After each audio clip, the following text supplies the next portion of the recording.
Hi, everybody. Aaron Tippin here at the Skype Live studio. It's a big bull session right here. Aaron, you are a touring machine. Today you're at tonight you're at the Yamhill County Fair. Tomorrow you're at the Oregon or Washington Canadian border for a show. And then on Sunday you're back here at the Oregon Jamboree. How many tour dates are you doing? You know, actually, as time rolled on, as everybody knows, 25 years for Aaron Tippin, silver anniversary, got the hairdo to prove it.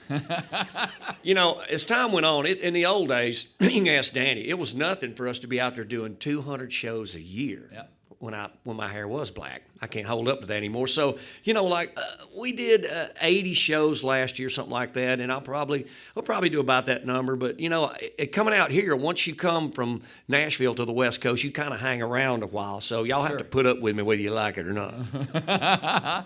Well, I mean, you have been with some great labels, RCA, Lyric Street. That's just to name a few. I mean, and you even worked for Starstruck Entertainment with Reba.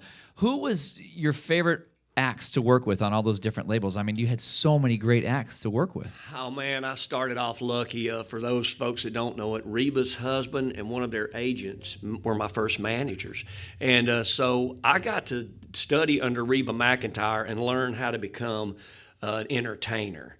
And on that same level from the opposite prospect was Hank Williams Jr. I was on his tour. So I said, you know, if I could be somewhere between Reba McEntire's theatrics and Hank Williams Jr., that might be a good place to, you know, launch a career from. Yeah. And so I kind of did that. And boy, it's I think, you know, folks that have been to my show, I have a trouble standing still. So that ain't changed much. It gets a little slower, but it's...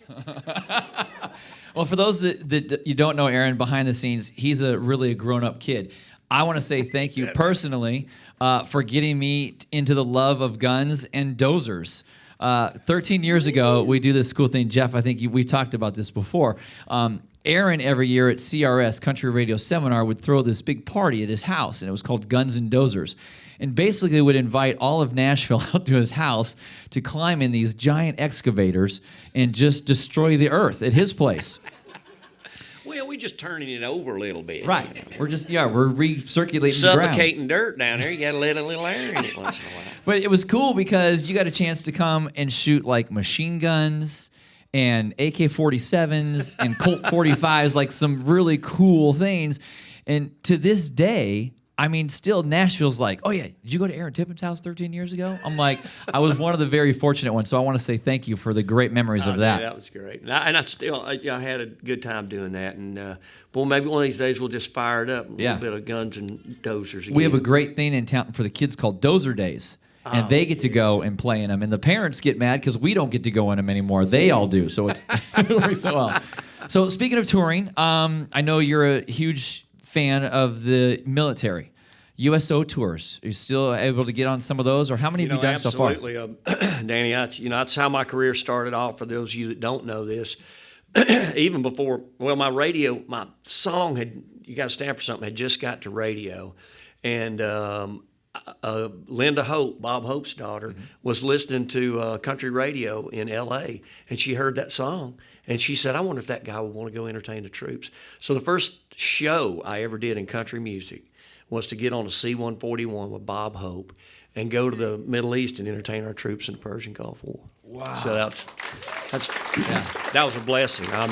And since then, you know, Danny, I'm proud to say I'm one of the chosen few that gets to go down range and see them. I've been all over the world to see our troops.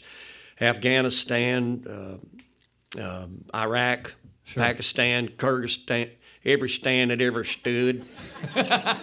You know, we've been to Japan, we've been to Korea. I've been all over the world to see them. And even while we're home, you know, we'll visit bases and entertain our guys and gals. They're so important to me.